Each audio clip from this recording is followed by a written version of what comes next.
Test, 1, 2, 3. Test, 1, 2, 3. Is that comfortable? Sure. Is that most comfortable? It's most. How you feeling on? Are you shooting? Yeah. How you feeling on this Nola morning? It's your last Hold day. on, I just want to... And action. All right, guys. Hey. We're together. And it feels so good.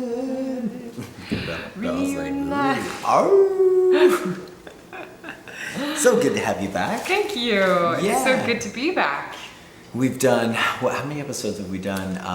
Probably Skype-wise, four not or Skype, five. but Google Hangout, 4 or Yep. 5. Yep. So thanks for hanging with us, guys. I know that those don't feel quite the same as us being here together in the flesh. Yep. But we want to make sure we still came through with some answers and help for you guys. And Yep. the good news is there's still been, lots of people watching and lots of great responses. So apparently it's working. Yes. But there is no substitute For this being little, together. this little chemistry thing, Yes. this little magic thing that we've concocted. This one? No, that's today's. That's today. We're a little rusty. Laura's looking for the questions. I got it. There you go. It's All right. Cujo. Cujo. It's Cujo.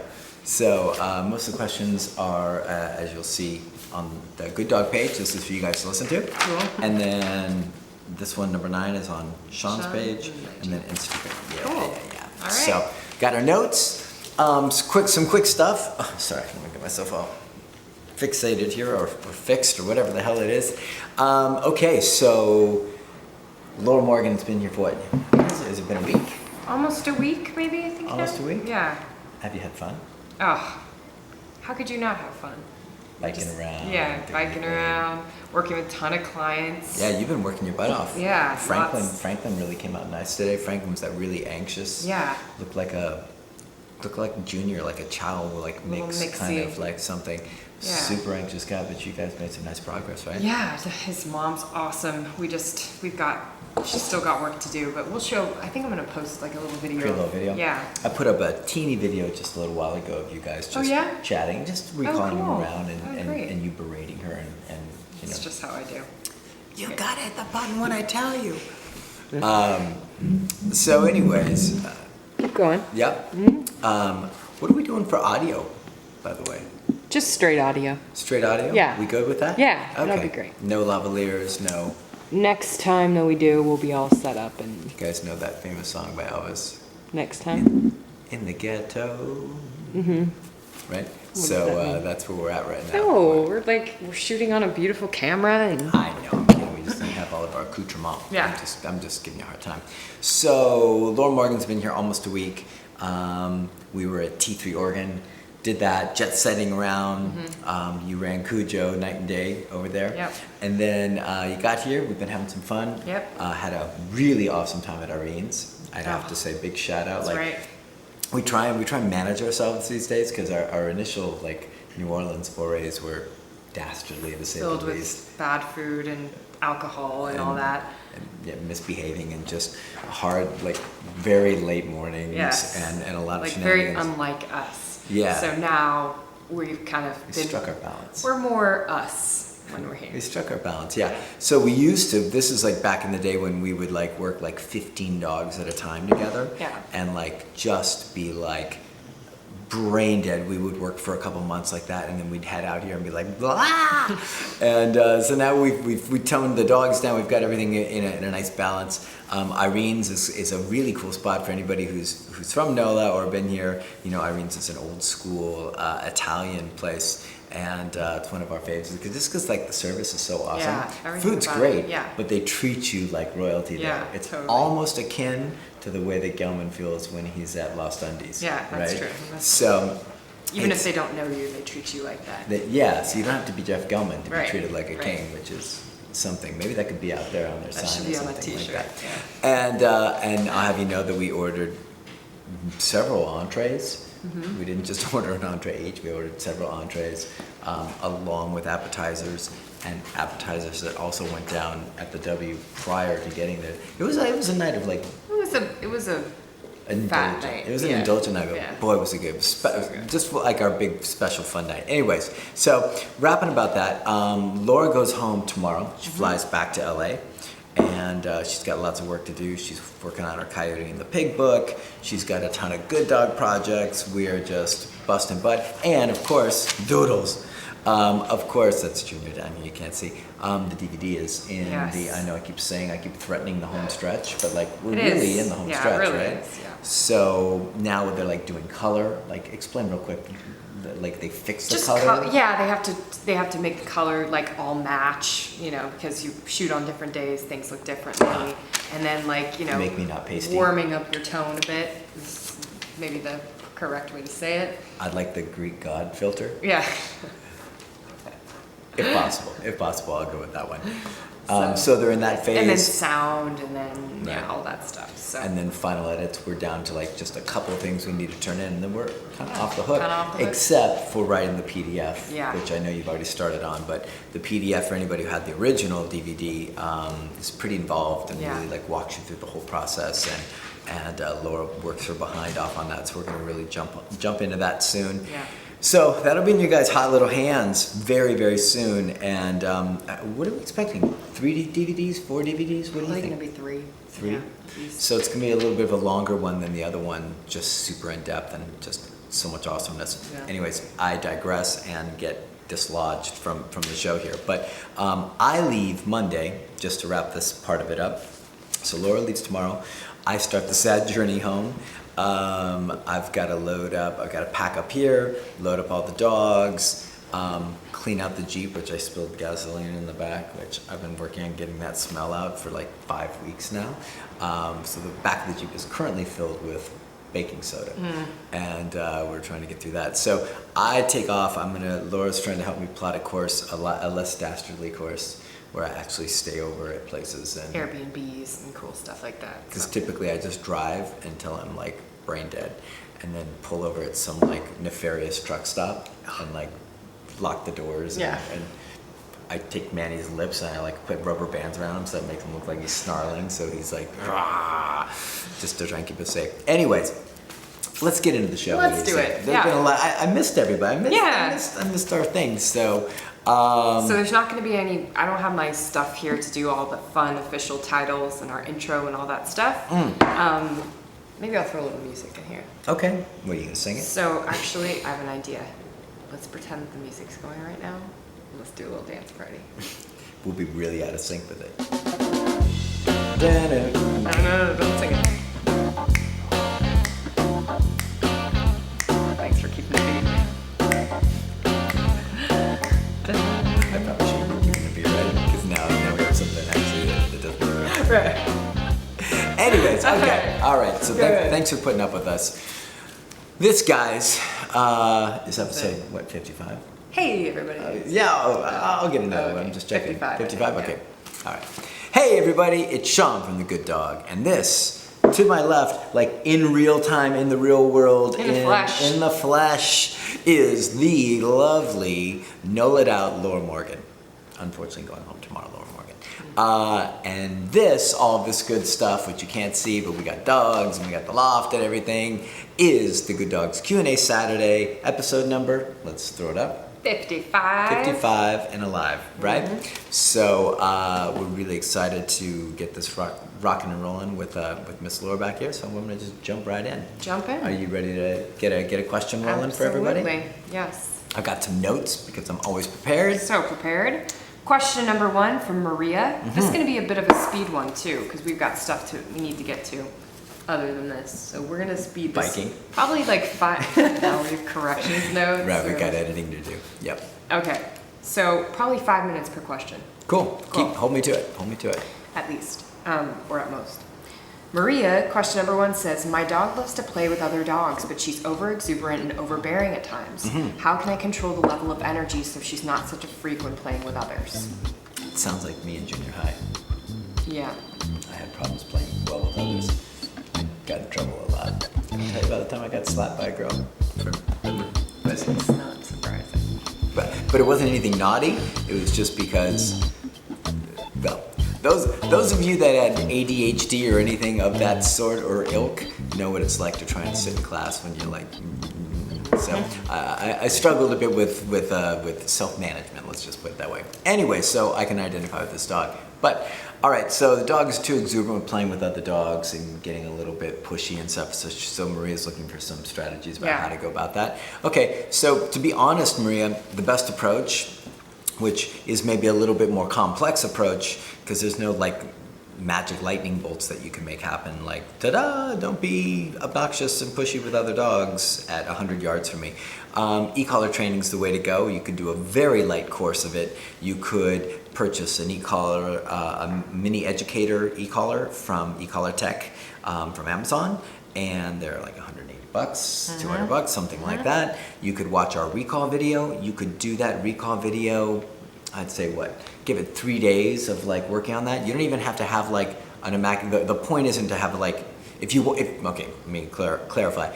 If you want an immaculate recall, train an immaculate recall and make it happen. But my point for what your specific issue is conditioning the dog prior to using it, to correcting for dog shenanigans. So do the recall for 3 days, get your dog really conditioned to what the collar means, what the sensation means, how he turns it off, that it's coming, from his behavior. And then you can let him go roam with other dogs. And then starting at very low levels, you can start to because you don't want to blast him out of the gate around a dog. You don't want him to not play with dogs. You don't want him to start a fight because he's startled. You don't want another dog to be startled. But what you want to do is say Laura's being that dog and she's at 50 yards from me and she's starting to put a paw on the other dog's back or just be snotty or hump the other dog. Not that you would ever hump another dog. I have an example with a dog. But can't we just sing Manny? You're what's here. Bells right there. She's off camera. So you would want the e-collar basically, if you're going bananas, to be hey, knock it off. Or just a quick tap, pop, pop. But start at 5, pop. Oh, dog's still crazy, roll up to 10, pop. You don't need to say anything. You're across the way, you're watching your dog, you're teaching your dog what are appropriate manners. Finally, I roll up to 20 and tap, and all of a sudden the dog goes, whoa, that got my attention. And the dog relaxes, and if you've got your recall smoking, you can recall your dog away and say, hey, behave yourself. Right. Or you can just let him continue to play. And so, but it's essential that the dog is conditioned to what the collar means prior. If you just slap it on him and send him out to go play with dogs and correct, he could absolutely think that the collar is coming from the other dog, and you could start a fight and you can have a whole world of problems. Yeah. So the conditioning prior, I said 3 days, I'm gonna go even stretch and say 5 days. Do 5 days of recall work, which could be a half an hour a day. Doesn't need to be you're committed all day long. Do 30 minutes 5 days a week, and then leave it on your dog when he goes to play, and then teach him manners. Literally we do that all the time with dogs in the backyard. I remember Magoo and stuff like that would want to be snotty and hump another dog or something like that. This after our DVD project, when we still had him hanging out and he was e-collar literate, then we could actually tap for shoulder, arm on the back, trying to hump another dog, pop. And then he quickly learned, okay, I can't play like that. I got to play, in a different way. So anyways, so that's that. The cheaper, easier way, but harder would be a dressage whip, which sounds terrible. But a lot of people that do socialization work with dogs use dressage whips. You can get long ones and you can give your dog a little pop on the rear if your dog starts to escalate and get too amped up. Problem is you're going to look like you're whipping your dog, and a lot of people might frown upon that wherever you're at. So if you're doing work in your house with your own dogs, easy peasy. It's a great way to keep the peace and keep dogs managed. Without that, if you're in public space, dressage whips look bad, even if you're barely touching the dog. So that's my answer. I do e-collar work and then just cultivate some good habits. Cheers. Cheers. Okay. Awesome. We've got question number 2. Did I make it under 5 minutes? Oh, I didn't even. Aha. Sorry. Next time. Question number 2. This is from Aaron. Aaron says, is it possible to ever have a well-trained and stable dog if the other half in the human relationship isn't pulling her weight with the training and participation? My girl is very responsive to me, never tries to pull any stupid behavior, always heals perfectly, doesn't resource guard and listens great. However, once my boyfriend's in the mix, she switches off. She tries to pull ahead on the leash if we're both walking her. Takes more repetitions to respond, even with the e-collar. She resource guards against him and has him wrapped around her giant paw. I've tried the obvious talking to the human about the issue. However, since he is the human, he made the decision not to listen to my direction or participate with their training. So I feel like I'm battling a losing battle all on my own. I think I need an e-collar for him instead of the dog. I don't want to, go out on a limb, but I might say there's a bigger problem than a dog issue going on here. Aaron, I might be inclined to believe the same thing. Now, I actually want you to answer this question. I've got a few notes on it, but I think a little female empowerment. A little girl time? Yeah, a little girl time, like you guys. I'm trying to see what Andrea said. Andrea said great stuff. Yeah. Andrea said, you could quote Andrea and you'll sound really smart. Yeah. Andrea said, wow, Aaron, that's really sad for all three of you. Both you and your dog are suffering a great deal of unnecessary anxiety. Your dog is acting very uncomfortable and unsure in your boyfriend's presence, hence the resource guarding, etc. Can I just be Andrea's secret surprise question? Yeah, I love it. And your boyfriend is missing out on growing as a human being, sharing something very special with you, and earning the respect of a canine, as well as earning your respect. There you go. Thank you, Andrea. Yeah.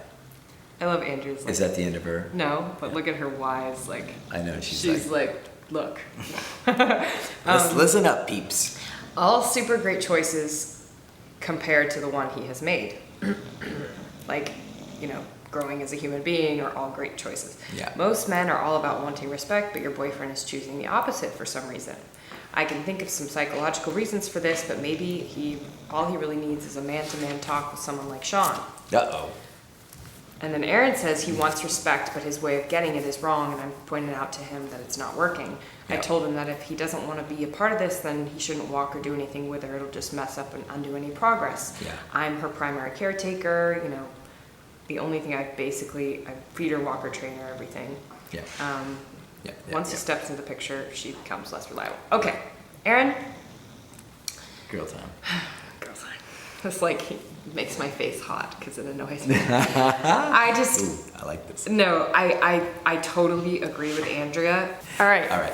We got so mad about this question. Lord, knock the camera right off. I can't take it anymore. The camera just turned off. No, I'm having some issues. So here's the deal.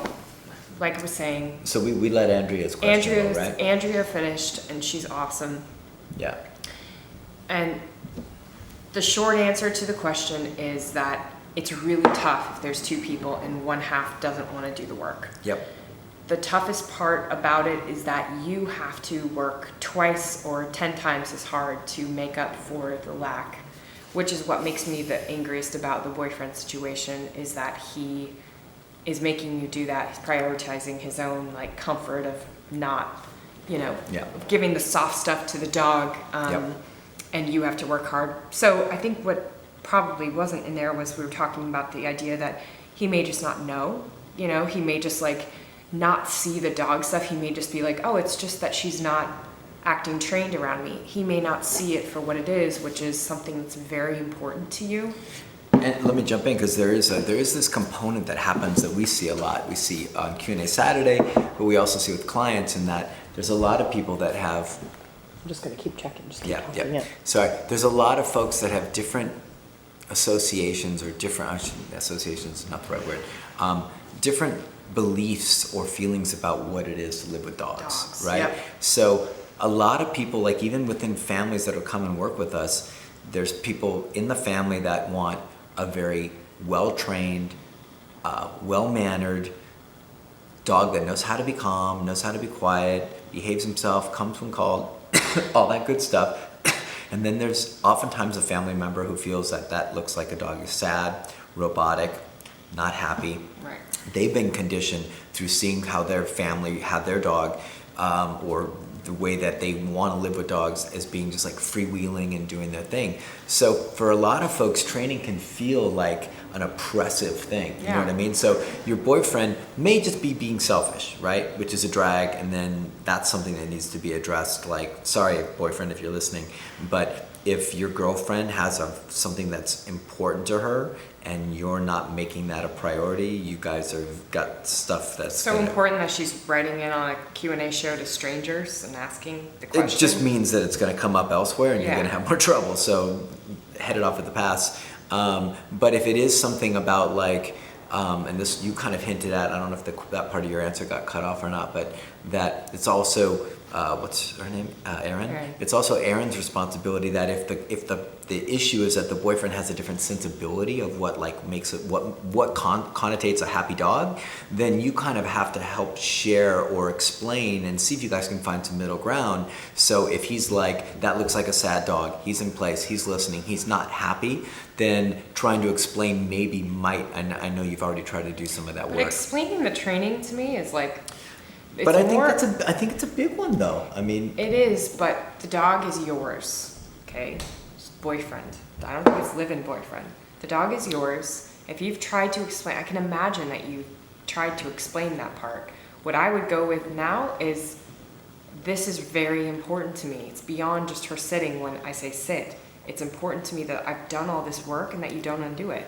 right. That's and, it. And I'm not trying to make excuses. No, All I I'm know. trying to do is like, whenever we answer questions like this, we always get limited amounts of information. Yeah. So I always Yeah, try and yeah. like Get the see, full- like, well, I try and see whatever could be the biggest picture to be Yeah. fair to everybody as possible.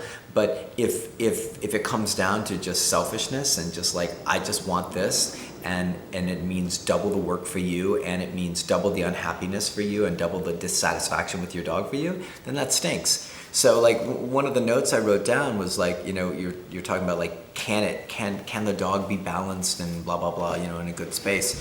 And the reality is anytime there's multiple influences Yeah. on a dog or a human, you're going to have different effects on that dog or that human. So my example, I think before the camera cut off, was that imagine you work every day and you send your dog to your parents' house, right? Or you could even like talk about sending your child to grandma's house, something Yeah. like that. And then every day, like your parents are like, yeah, we don't, you know, we're happy to take your dog, but we're not gonna follow the rules. Every day your dog comes back, he's gonna be a wreck that you Right. have to undo and fix. Every time kids come back from most grandparents' houses, they've been allowed a lot of stuff, a lot of entitlement, a lot of freedom Yeah. with some grandparents, and then parents have to try and shore it up and get the kids Mm. back in shape. It's a really common dynamic. So I think the answer is that you'll have to work your ass off twice as hard. Yeah. You'll have to kick the dog's butt. Like here might be a good way in for you. You'll have to kick the dog's butt twice as hard and correct the dog probably at higher levels and more often in order to get the dog into a good space. So one of the ways that sometimes you can use like leverage to create like emotional leverage for people is to say like, your behavior, not yours but your boyfriend's, your behavior is actually going to cause the dog more discomfort, right? For one, he's going to be more stressed, more anxious, more hyped up and all that. But on top of that, he's also going to get corrected by you. He's going to probably get corrected higher because he's going to be aroused and in a goofy space. Mm-hmm. And if he's doing any resource guarding, he's going to get his ass kicked. Mm-hmm. And I don't mean literally, but I mean you're going to like kick his butt for that stuff. So the boyfriend has to really like make a decision of like, cool, do I just follow what makes me feel good? And if the dog and you, the girlfriend, both have the fallout from it, then that's great. Then like it's time to go shopping. And I don't mean for a new like dog. So, anywho, we're out of here. That was a long answer. Okay, Erin, I hope that helps. And boyfriend, if you're Boyfriend. watching, get with it, buddy. You Ship can. up, dude, or shape up, or ship out. What did you say first? Ship up. Ship up or shape Oh, out. I said shit up. No. Wow. Good job. Okay. Next question. Question number 3. Yeah. This is from Anna. So much for our speed round, huh? I know. Anna says, I need to tune in for some of my friend's doggy issues. My friend has a dog and 9 times out of 10, the dog just stubborn out on an attempted walk. Yeah. I don't walk the dog, my friend does, and she's the owner. So my question is, how do you get a stubborn dog to go for a walk? The dog doesn't budge an inch sometimes. The owner has tried food and a prong collar. The dog yelps at the prong and she's using a no pull harness that doesn't work. The hot dog is highly resistant to walk for her. Okay. This time I'm setting a timer. Boom. Okay. So we've got Anna. Hey, Anna. So this is your friend's dog. So anytime that I've come across a dog that doesn't want to walk, that's shut down or whatever, first thing you got to do, make sure the dog's physically fit, right? Dog has to have a clean bill of health from the vet, that there's no issues, no back, no paws, no structural, no arthritis, nothing like that, right? If that's clear and the dog's just being a brat, now we got a different thing. So I'd put a prong collar on the dog, and if the dog's going to vocalize, the dog's probably going to vocalize for it sounds like your friend probably has used pretty light pressure, and the dog's vocalizing, so it's probably just resisting, protesting. If the dog has a clean bill of health, resisting, protesting, being a brat, being obnoxious, that kind of stuff. Honestly, when that stuff goes down, what I tend to do as my go-to is I get the dog away from the house, right? If I have to drive it or pick it up, I get it away from the house so it doesn't have this thing of like, I'm close to home base and I like hold on to this. Prong collar on, get him somewhere far away. Small dog, you just pick it up and carry it down the street, and then let's go. I mean, honestly, like it's pressure on the leash, and I just go. And oftentimes with dogs like that, if they have a clean bill of health and they're just being brats, you'll see them like crocodile roll and give you all sorts of trouble and be a pain in the rear. But your friend's already tried food and tried to motivate the dog, and the dog's like, I'm not down for it. So for me, I've never had a dog I couldn't get to walk just by being like, we're out of here. But it's gonna look ugly. The dog's gonna struggle, dog's not gonna look pretty, dog's gonna probably make a lot of vocalizations, dog's gonna roll, bite the leash, do all that kind of stuff. But guess what? You do it a couple times and the dog's like, this hanging back, this dragging doesn't work, and I'm moving on to something else. So that's always my strategy, and it's worked every time. And if it works better to put the dog on grass than cement, because if the dog's gonna like hold back, you don't want him to like scrape up his paws and all that stuff. So get creative with it, and as Jeff Gellman say, let's go, and off you go. Cool. Okay. I've got Lise. Looks kind of good. All right. Question number 4. Four. You didn't even do good with that time thing. Did I go? I didn't even go to the end of the line, right? Question number 4 is from Lisa Lenny. Have you ever had dogs that were too sensitive to the prong or remote collar and caused their skin to get irritated? It's a quick answer. Is it Lise or Lisa? I think it might be Lise. Lise? Lise. Champs-Élysées? Yeah, Champs-Élysées. Okay, Lise. So yeah, we have seen that actually, and we actually talk about it. I think we talk about it on a new DVD actually, talking about like white boxers, white pitties. A lot of the white dogs have a lot of skin sensitivity. Yeah. Doesn't mean that that's what you're dealing with, but we see it a lot with that. And so what happens a lot of times, and I'm not saying this is the only thing, but the majority of the time, it's nickel. If I'm not mistaken, it's the nickel and stainless steel that causes the skin irritation, where you'll see dogs that will actually like break out and their necks will be a wreck and all this stuff. So what the manufacturers have done for prong collars and e-collars have come up with alternative choices so you can get rid of the nickel issue, which is, like I said, is the primary cause for this. So you could go to, if you type in Herm Springer, because I'm not sure where else you can get it. I did a little research for you today. If you go to Herm Springer, just Google it, and then actually go to their website. They have a collar called Kurgan, and it looks like rust colored. It looks kind of orangey rust colored. It's kind of nice looking. Yeah, and if I'm not mistaken, let me check the spelling for you.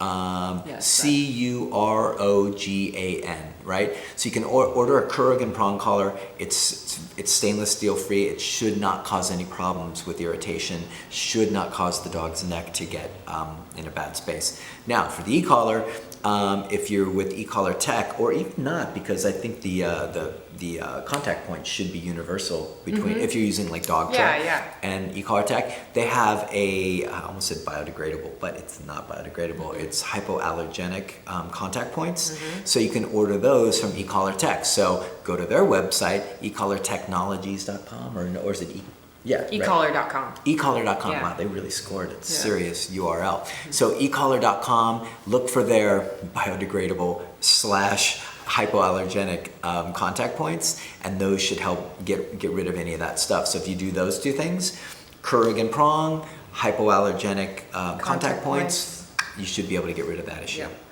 Cool. Let us know if it clears up the problem. Okay, question number 5. This comes from Mary. Mary. Quite contrary. Mary says, Whoa. What does Mary say? I hired a trainer to come to my house, but my French bulldog still guards me from my husband and other dogs in the house. So what I've been doing is saying place, which is his crate. He's very stubborn and often needs me to push his butt with a pillow to get him in. I try not to let him sit near me on the couch, but when I do, he tries to bite whoever walks by. Lovely. I don't let him on the bed or couch. What else should I be doing? Thank you, Mary. Mary. Quite contrary. Okay, Mary, I actually wrote some real notes here for you, so I'm gonna run down these notes to make sure I cover it all, right? So you said you had a trainer over to your house. Does that mean once? Does that mean 5 times? Does that mean 10 times? It might have just been one session. You're not going to fix a guarding, empowered, entitled, strong-minded French bulldog in one session, or probably 3 or 4 sessions. Yeah. This said, if this person called you up with this issue, would it be a board and train for you? Probably at least a 3-week board and train. Boom, right? So trying to create magic of like no more resource guarding, no more brattiness, no more entitled crap, none of this silliness in like a couple sessions in home, it's really, really hard. So you might see it on Caesar and it might seem like, oh, we can make that happen. It's really hard in real life to make that stuff happen. So that said, what I would recommend is a full comprehensive training approach, right? With e-collar for all the foundation work. Now you can hire a pro and make your life like a bounce trainer, make your life easier. Or if you're really determined to do it on your own, or if money is an issue, you got a budget, you got to stick with, then you can order an e-collar. You can watch our videos, our soon to be released DVD, and then you can actually train your dog on e-collar. But this dog needs to be e-collar trained. So dog needs sit, down, place, come, heel. Dog needs like absolute structure. If this dog came into our board and train, there would be 0 wandering. Like, it's great he's not on the bed or the furniture or the couch. That's way too light for this guy. This dog needs his butt like, you be there, now get over here, now go over there, now go over there, to where that a lot of like our foundational work as far as like e-collar stuff is just telling the dog a lot of stuff to do, which puts the dog's brain in a much different space than entitled, empowered. Obviously you can't really be like a sassy pants kind of like brat when you're like hopping too, right? Yeah. You just can't. So anyways, let me just kind of wrap up with this. So sit, down, place, come, heel, 0 furniture privileges. He should be in place, not in crate. The crate is not a place command. Crate is a crate, and the crate is something that you put a dog into when you want to actually like manage them to where they can't get out. They're not making any choices, they're stuck in there. Place command has a very different value effect on the dog. Place command is a spot that the dog stays in because of your training and because of your relationship and because of who you are as a human being, rather than a cage that keeps the dog in there. Very different psychological effect for the dog by doing place command. And thus doing it with e-collar really empowers you to make magic happen. So we've had tons of people go through our videos and do this stuff on their own, so there's really no excuses. If you're really determined, if you're like, I've really had it, and it's not just like, oh, he's kind of a brat. If you really had it, all the resources are there between like my videos. You could use Jeff Gelman's videos as well and go through, and you could train your dog up and get rid of this crap. Next time, she say like the dog growls if anybody walks by when he's sitting next to me. Tries to bite them. Yeah, why is he sitting next to you? If he's not, she tries not to, but he needs the pillow. Yeah, he needs the pillow. A plunger or something. So I'm not trying to hard time you, but what I'm saying is, you have a serious situation. You have to treat it seriously. Yeah. So that dog should not be allowed like affection. See that big goose egg? Big goose egg. That's what he gets until he behaves like a gentleman. I don't mean once. I mean like behaves like a gentleman. And then also personal space You're stuff. in Carmel Valley. Sorry, I can find this stuff out, guys, really quick. To work for the CIA. Is he dressed up with? Uh-oh. We see your French bulldog dressed up like... We see your like... French bulldog like Pippi Longstocking here. It's a really cute costume, It's though. Cute costume. Could be a sign, though. Yeah. So the reason why I wanted to look where you are, I was going to just ask you, but Mary, this is a case you need to hire someone. You got a biting bulldog. That's stuff that, like, if that dog bites the wrong person, bites a kid, bites someone, like, it may continue to get worse and spread out to other areas in your guys' life. That dog will go to the shelter and won't be able to live with you anymore. So you want to, it seems, you know, obviously you love your dog, so let's get a real trainer like with you. Yeah, so once again, like I said, if you can afford to do that, like Laura's saying, you've got a serious case on your hands, and I kind of alluded to that as well. You've got to knock this out, and you've got to take it serious, because if somebody gets hurt, you could lose your dog, right? You could do a phone consult. If you absolutely can't afford to hire a trainer for a board and train, they are expensive. Then, like I said, all the resources are there, but you have to want it bad. You have to dig through, and you got to do the work, and you got to make it happen. One of the other things I was saying, besides the goose egg on affection, is also he should have no access to your personal space. Right? They can only guard what they're allowed to get close to and be in this space. So if in the interim, until you get some real magic going, put a leash on him and let him drag his leash around. Gets up on the couch, pull him off there. Teach him place command off of one of our videos. Put a prong collar on him. If nothing else, put a prong collar and a leash on the dog and let him drag it around and correct his butt for being a jackass and put him in place and teach him some new rules about your house. It's your house. He's only misbehaving because he can, because he's been allowed to. But we really think it's great that you've been trying to, like, you know, put him in the crate, keep him away from you, stuff. Those are all great first steps. So I'm not smack talking, and I'm not trying to bring you down. I'm just giving you a dose of reality in that, you know, it sounds like you're like, well, what do we do? Like, go to our videos, www.thegooddog.net, and go to our free do-it-yourself videos and train your freaking dog to where you can get him into a better space. If you can afford it, hire a balanced trainer that can help you out and really get you into a better space at a much more accelerated rate.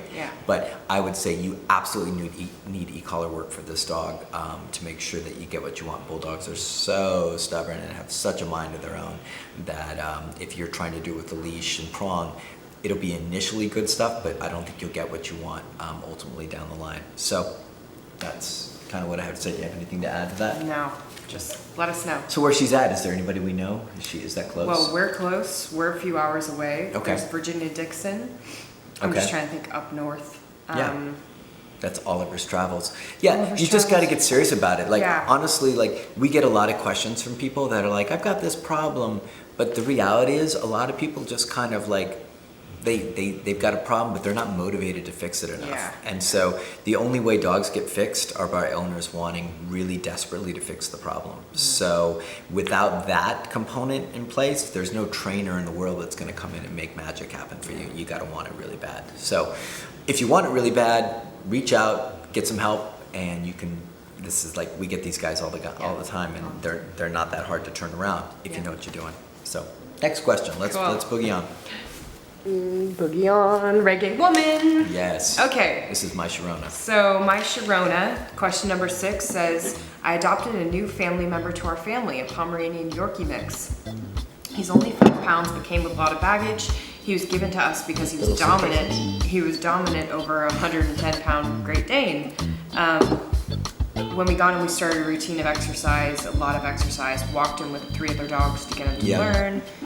Problem is he keeps biting the other dogs and barks constantly. We've bought a bark collar, but anytime any of the other dogs come near him, he nips at their feet or legs or even nips at the face. I don't want to keep a muzzle on him, but I need help in how to correct this naughty behavior. Thank you for the help. Awesome. My Sharona. My Sharona. My Sharona. That takes me back. Like, I know for you, it's like an '80s compilation. You're like, oh yeah, that's when things were black and white. Yeah. That was actually my youth. Anyways, so it sounds like, for one thing, you probably got a nervous dog, right? So we've got this behavior that's a bad symptom and bad behavior and bad attitude choices and things like that. But most likely when we see dogs like this, they're usually nervous, anxious, insecure dogs. So first thing I would recommend as a more comprehensive thing is do some foundational training with the dog. At the very least, like, train the dog place command to where the dog learns some impulse control and can watch the other dogs go around and just hang tough. You teach the dog like an immaculate heel, kick butt with thresholds, teach him place command. Like, if you just did those 3 things, like, really well with like leash and prong, you'd see that dog start to stabilize out. If you do more duration work on place, you'll see the dog stabilize out. You'll see a lot of that nervous energy really dissipate, right? So that's the first thing. Rather than just giving you like, here's how you fix the symptom, let's look at the problem. And the problem is most likely that there's a foundational nervousness going on. Now, that said, you can also add an e-collar to the mix. So you've got a bark collar. What I'd do for this little guy is I'd get a mini educator off Amazon by e-collar Technologies. Your dog's apparently already familiar with the stimulation from a bark collar, but the cool thing about the educator is that it's remote, so you correct at the exact level you want to correct at the exact moment you want to correct. So I'd lose the bark collar, and if this dog most likely isn't going to hurt another dog because he's so tiny, so you can probably get away without a muzzle right now to do this work. What I would do, if that dog was at my board and train or here when we're working on him, I'd get the e-collar on him. If he hadn't already had any e-collar experience, I would do like some foundational work with recall and sit, make sure he knows what it means. Your dog's already had a bark collar on, so it's probably pretty savvy about pressure. Are you kicking the camera? And then all I would do, seriously, I'd set up the situation. I've got my remote in my hand, and when this little monster goes to like hard time one of the other dogs, pop, just start low, start at 5, 10. And when he goes to like nip at somebody, find a level he cares about. Wow, 10 doesn't matter to him. He still nipped the other dog. Great, let's try 25. Yep. Boom. And then he goes, whew, I don't want to do that anymore, right? So that's how I would go about doing it. Anytime we've got dogs that are misbehaving around other dogs, we get them e-collar conditioned, and then we will actually do a little bit of just like corrective work with them. Yeah. Don't start at 100, start at a level and start at a low level and find the level your dog cares about enough to prioritize better choices moving forward. And it's actually pretty easy. You can get that e-collar for $200, and literally within like, I'm not exaggerating, with 2 to 3 days, you could have that dog doing 0 of that biting, nipping, monkey business just by good timing, watching. Oh, he's going to go after the other dog. Pop, dog goes, whoa, that's not fun, and stops doing it. So that's my recommendation to you, my Sharona. My Sharona. Yep. Me. Okay, question number 7 this is from Kelly. Kelly says, I've been working with and walking my highly reactive dogs using both prong and e-collar pretty regularly since July. Yep. Due to an illness and several days of very heavy rain, my dogs went unwalked for 3 weeks. So now when I take them out for walks, my female pit seems so excited that she makes the craziest noises and constantly scans her surroundings.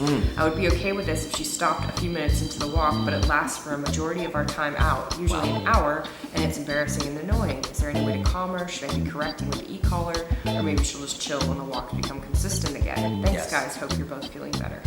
Kelly, thank you. Yeah, we're feeling better. Way better. Hope you're feeling better. Yeah. You were out too. So, Exactly. So like the easiest fix, earmuffs and blindfold. It's the easiest fix. Earmuffs and a blindfold? Yeah. You always put stuff aside and hard to hear. Oh yeah. Yeah, when Okay. you're not wearing the loft. Earmuffs and a blindfold for your pittie, so he doesn't hear or see any problems. Anyways, just kidding. Okay, so you're already on, I think she said leash and prong. So the stuff, like if you showed up and you're like, Sean, I want to book a session, and here's what's going on with my pittie. He or she's aroused on the walks, and regardless of what's transpired, I would go after all the small moments before we hit the walk to make sure that I got that dog's brain really in a good space, right? So you've seen our threshold, you've probably seen how we do threshold stuff, where we walk right up, and if I know I've got an aroused dog that's likely to like move right through the threshold when I stop, I'm gonna be at a high level and I'm gonna nail him there. So small infraction, high consequence to break that arousal level, right? So you march right up to your threshold, got your e-collar at a level that you know is substantial for your dog. You stop right at the threshold, dog moves past you by 6 inches, pop, your dog goes waka waka, backs up, that's what he said, backs up, and then, okay, now his brain is clear, but not only that, now he's respectful, or she's respectful, she's thinking about you, brain is changing. Now, you say, let's go, you walk through, you get out on your walk, heel. And I'm not talking about like a heel of like, hey, my dog's hanging with me and not pulling on the leash. I'm talking about an immaculate heel. When I say immaculate heel, I mean that's a dog's head that's parallel with your hip that doesn't move, right? If the dog tries to sniff, tries to mark, tries to, do anything, target another dog, you're going to correct that. You want that dog working so hard. Laura said it really good the other day. She says she got it from me, but I think it was her own creation. That if the dog, would you say if the dog is super focused on the position, right? If the dog's more focused on the position, or I can't remember your wording exactly, then We want the dog to be more concerned about the position than all the stuff in the environment that he's anxious about. Perfect. Nicely said. Thanks. Good work. Zing. Zing and a pow. So, but if you think about that, like if you think about a dog that's like, I gotta be right here, I gotta be right here, I gotta be right here, that dog doesn't have a lot of mental energy to send out to like, what the hell's that? What's going on over here? What's that? They're thinking more about the position. So I would go for small infractions, big consequences, especially at the top of the walk. And once again, that dog breaks that heel position. I'm not talking about your regular correction. I'm talking about a correction that's substantial where your dog goes, whew, man, I really have to think about what I'm doing. And then the first time your dog happens to like target another dog or something like that, bam. Like, it's not about like, we're not talking about, the point of this isn't to bludgeon the dog. The reason for the high level corrections and the sudden startling kind of pressure is what it does to the brain as far as like snapping the brain out of it, clearing the brain, clearing that fog of intensity. So that's the first thing I do. I think I covered all the notes that I have written down for you, right? Threshold, heel, targeting, those get big corrections at the top of the walk. Immaculate heel always, and definitely correct for overexcitement, because I know that was one of your questions. What does that look like if you're getting this? Mm-hmm. No. Right? Get your dog, like, use pressure from the e-collar to get your dog to think about what you need, right? So, hopefully. First signs of everything, and since you've had the dog in a good space before, you know it's right there for you again. Yeah. Just don't get discouraged. Yeah, and ask a lot. Ask a lot of your dogs. Like be really, the reason dogs look good with us when they're going through the board and train is because we're meticulous about every little detail, and it puts the dog in the best space. Yeah. A lot of what we see owners mess up with and struggle with are tiny, imperceptible moments that don't feel like anything that snowball into bigger problems, arousal and all that stuff. So hopefully that helps.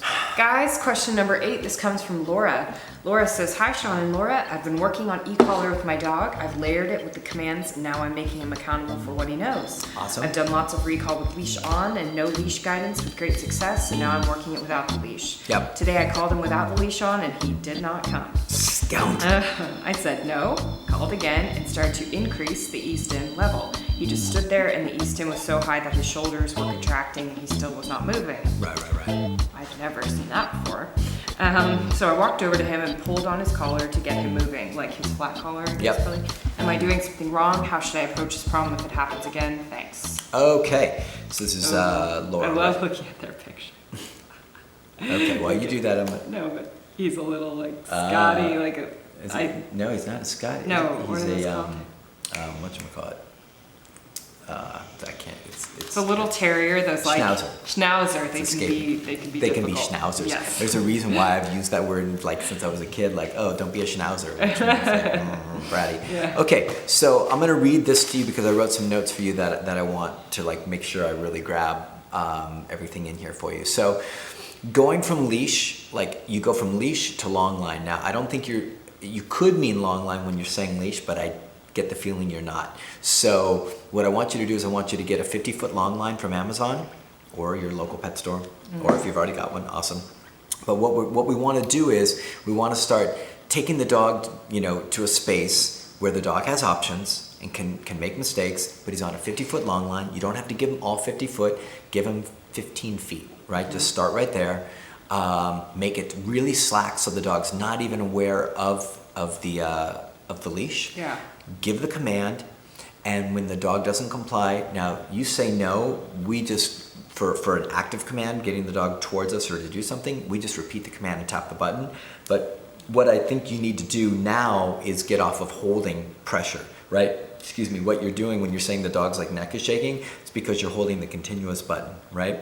For a lot of dogs, that's an easier one to kind of blow off. It seems like the longer it'd be on, the harder it would be to cope with, but it's a lot easier, just like, and the dog's like, not such a big deal. But if it's pop, then you can really like get the dog moving, right? So 50-foot long line on, start short distances, lots of slack, give the command, nice and close. Dog doesn't come, repeat the command or no, depending on how you like to do it, and then repeat the command, but then pop at a higher level. If your working level is 10, try 15, 20, 25 with a quick tap. That quick tap gives a different sensation and will compel the dog in a different way than holding and pressure will, right? Big difference, game changer. And then after you pop, right, your dog may go, whoa, what was that? And might be startled. You guide him in with a long line into you, right? So you do lots of repetitions of this until your dog at 15 feet is like, doesn't need the guidance, is coming right into you. Things are looking good. Now we go to 25, 30 feet, all the way at the end of the, and this can be over the course of days, all the way at the end of the 50-foot long line. Come, he doesn't come, right? I'm at 35, pop, dog, boom, starts taking off. Eventually your dog learns that it's much better just to come when called rather than to have to get the correction. And then from there, you go to like, hey Belle, then you go to dropping the long line, but I prefer you do that in an enclosed environment, somewhere where the dog, like if all hell breaks loose, because you're not holding the leash, right, so there's these interim steps, right? So you're holding the leash, and the dog is probably aware that you've got that long line. Even a 50-footer, you're holding it. Eventually, I want you to be able to drop it, but you need to be in an enclosed area with the fence, so the dog can't get away and can't get into trouble. Once that's rocking, and you're proof that, like up the yin-yang, then you can take the 50-footer off, and then you can start working the dog sans leash.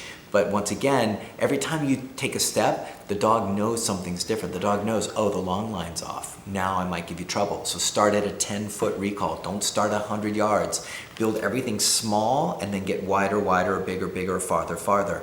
And use the long line as your safety backup and your guide to bring the dog in. But I think you need to go to a pop pressure rather than press and hold to get to the next level of what you're looking for. And you might be surprised if you've got a really stubborn stoic guy who's like, I might need more inspiration level-wise, but that long line, it's just the marriage of higher level pressure with a pop and a long line to make sure you get what you want. That's my suggestion. And if you see over and over and over again, I'm sure you're saying this, that he knows what it is. Yeah. So then he's definitely choosing a correction over doing the behavior. And I think that's the hard one for all of us, is like, why would our dog not want to do what we, you know what I mean? Like what? Because all they want to do is what they want to do. They want to do what they want to do. It doesn't make him a bad dog. It doesn't make him disrespectful of you. They're just dogs. I just think it's funny when I talk to clients about like, they're like, well, why wouldn't he, it's just like. Well, because there's the whole notion that dogs just want to please. Yeah. And it's been perpetuated for so long. Even dog trainers will say, dogs just want to please. I've known some sweet, sweet dogs that do not want to please you. Only if it works for them, right? They'll come lay up in your lap and be like, oh, she just wants to cuddle with me. She's in the dog brain. She's like, this is a really soft, warm place to lay. Like this people. is really great. I'm sweet. You are sweet. But I don't spend my time trying to please everyone. That would make me angry. You won't like Laura when she's angry. Anyways, so. No, but I'm being serious. Yeah. Like, it doesn't mean your dog's a mean, bad dog that doesn't respect you. He's just like, I don't want to. Let me interrupt real quick, because that's what I do the best, is he's going to do whatever he can get away with, most likely is what he's going to do, right? That's what we all do, right? I mean, we have morals and standards, and we try and adhere to that, but we also intuitively, all of us animals know, with this person, I can push a little bit farther. With this business that I'm going to return this product to, I can get away with more. Or whatever it is, we all, whether consciously or unconsciously, know the situations where we can push and get more or not have to do anything that's expected or demanded of us. Same thing goes with your dog. Leash comes off, your dog's like, cool, I don't have to do this. That's why you keep the long line on until you pattern him over and over and over again until he'll do it.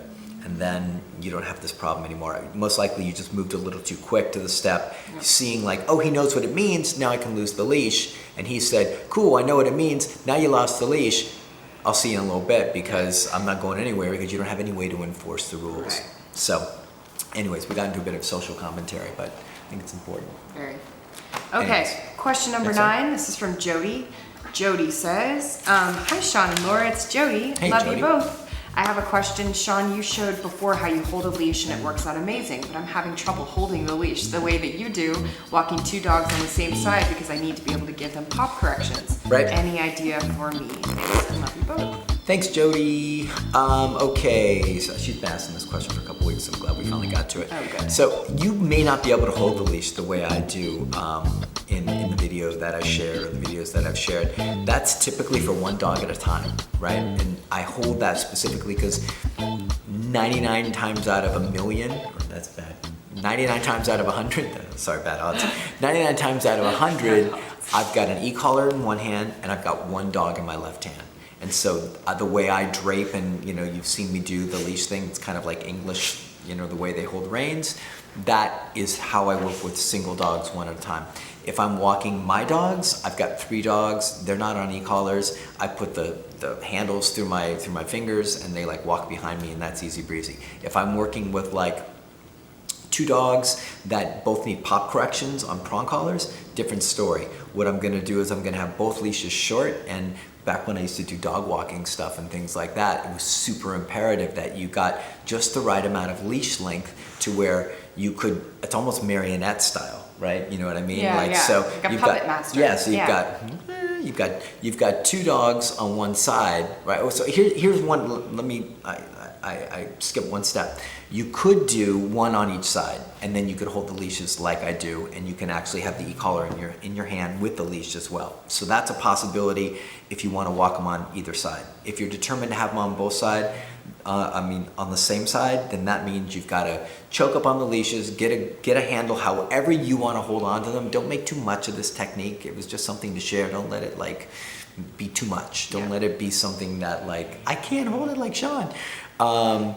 Get the leash short but not tight, and then one of the techniques you can do is you can have say the dog on the far left, you can have the leash for him come out of the bottom of your hand, and you can have the leash for the dog on closest to you coming out of the top of your hand, right? So you could actually walk like this. Does that make sense? Right? So it's the leash kind of coming out like that. Yeah, where they're leash, almost like they're one leash. Right. Yeah. And you could hold it like that, wrangle it, get it nice and good in your hand, and then what you could do is, still on? Yep. Good. We're nervous after that cut. So then once you've got the leash like this, you could pop this dog on the far left, pop like that, and it's not going to affect this dog. And this dog, pop the other direction. So that's something. Or you could pop up just by turning your wrist, and you're going to affect one of the dogs. Turn your wrist this way, you're going to affect the other dog. So that would be my strategy for that stuff. I wouldn't overcomplicate it. Get the leash length just right, and then do it marionette style to where you can comfortably affect each dog individually. But that means short leashes with just the right amount of slack, and setting it up before you start your walk to where you guys are in a good groove. And like I said, you could have the leash come out at the bottom and the other one come out the top, and that would probably work out pretty good for you. So hopefully that helps. Don't get hung up on doing it the way I do it. Just do it whatever feels comfortable for you and gets the best effect for you and your dogs. Cool? Thanks. Okie dokie. Last We've got one. Our last one. This is just How you doing over there? Are you happy to be back? Oh my gosh, yes, it's thrilling. Is it thrilling? It really is. Oh, that's great. Oh, it feels good to actually contribute and not be doing Not just be laying on your Skyping. bed and dreaming of oh, there's another question. I No, I like this format so much better. Yeah, so me much too. better. We're still trying to figure out because Sean's going to be really building the business down here in New Orleans, and I'm going to be still helping building it in LA. So there's going to be times that we're going to be not in the same city. So we're trying to figure out how to do this. We might have to in 2016 change some format stuff, do 2 a month, or do ask for questions and then shoot 3 episodes just from a bunch of questions. Right. We're just not sure what to do. If you guys have any input, we'd love to hear it, but we're trying to figure out in lieu of flying me down every week to do, which we could do, but we'd need a GoFundMe account for that. Go funder.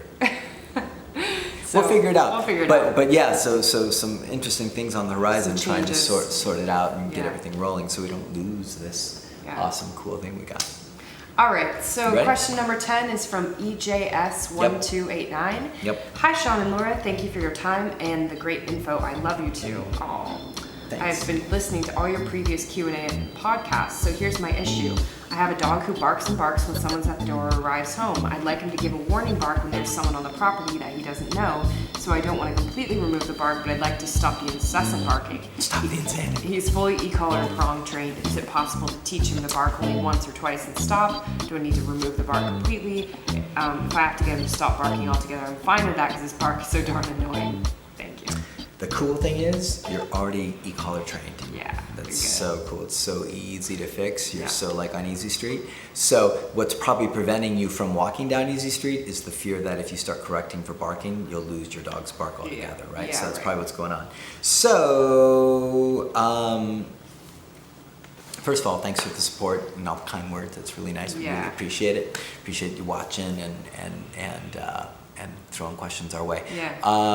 Especially from Instagram, because Instagram's just kind of getting rolling. We're Yeah. just still kind of like getting a foothold there. Yeah, totally. So, but the thing is, once your dog's e-collar trained, which yours already is, it's a piece of cake. Yeah. So all you're going to do now is start to establish that you're going to be the one that shuts off the barking, right? So somebody comes to your door, bark, bark, correct, right? Bark, bark, no. Bark, bark, no, Right. and find a level your dog cares about, right? So you want 1 bark, you want 2 barks, you want 3 barks, whatever it is, correct at a high enough level that your dog stops barking, Yeah. and then you're cool. And if somebody comes in the house, a guest, and your dog is barking and carrying on, no, and pop the button and find a level your dog cares about. I guarantee you he'll stop barking. Yeah. The cool thing is it won't remove the barking altogether. He won't stop being a dog. He won't stop being like, oh, I'm excited and I can't hold myself back. Woof, woof. It's gonna happen, but then you're gonna jump in and you're gonna correct and he's gonna go, okay, now I have to stop. Now the thing is, I don't want you to blast him for the barking. Now, if you start blasting him at like crazy high levels, then you might lose the bark. Your dog might become really nervous. The association of like someone's at the door, big level corrections, you know. So what I'd like is, I don't want you to be scared, I don't want you to be nervous, but I want you to find a level, right? I don't know what collar you're using. Start low. Somebody knocks, somebody comes in, bark, bark, bark. Say no, tap the button, what's my response? Right. Dog keeps barking, dial up, no, dog keeps barking, dial up, no, dog's done. Cool, that's our level. That's the level, or at least our ballpark level. Right. And then every time somebody comes to the door, you go straight to that level, no. And if it feels like you're nagging him, right, at that level, say you're at like a 25, and it's like nagging him and you'll like kind of like stop barking for a second and then come back and bark and then stop barking for a second, correct it and come back. That means you're nagging him. That means the level's not valuable enough. It's just interrupting. Yeah. Then I'd go up higher, not blasting levels, but I'd go up higher to where he really thinks about it and cares about it and starts to make better choices. So the good news for you, you're already got your dog e-collar conditioned and trained. This is a piece of cake to fix. You won't lose all the barking altogether. All you're going to do is cultivate how many barks that he gets, but you've already decided like 1 or 2 is cool, great, and that's where you end it, right? Nope, pop, your dog goes, got it, and everything's good. So what I'd like to see or hear is a response from you in like the next week, or here, wherever you, on Facebook, post and let us know, where would it be? It would actually be on, when this episode comes out, the link that comes out on Facebook, post down there within like a week or so and let us know how things go if you've managed to like knock that problem out. It's an easy one to fix. Yeah, yep. So that's cool. So good news for you, Miss EJS 1289 or Mr.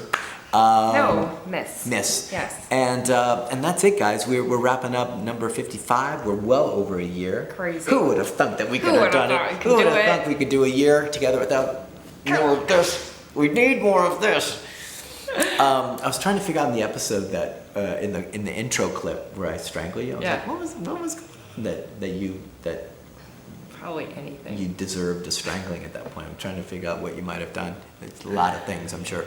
So anyways, guys, thanks so much for the questions. Yeah. Thanks for the support. Yep. Thanks for bearing with us as we're working through like doing Google Hangouts where we're not in the same city. Hope you guys know that the heart is in the right place, and we're doing our very best to come to you guys with answers and help and keep supporting you guys, and you guys keep supporting us, and we really appreciate it. And I'll be back in LA in just a few days. Lola will be back in a day, which means for the next several months, Q&A Saturday will be like old school badass, us on the couch, the great brown couch. We might even have like Enrique maybe out there, and Britt, maybe we'll like wrangle like the whole crew in. Get the team. Get part of it. Get the whole team working. So that's what's coming up. We got lots of dogs. Looking forward to us getting there, getting back to LA to work with them. Lots of stuff going on. And then we got this DVD that's getting like so close, and we're so excited, guys. so excited to release it to you guys. Yeah. So sit tight. Hope you enjoyed this, and we will see you guys. It's just so good to be back. We love you. It is.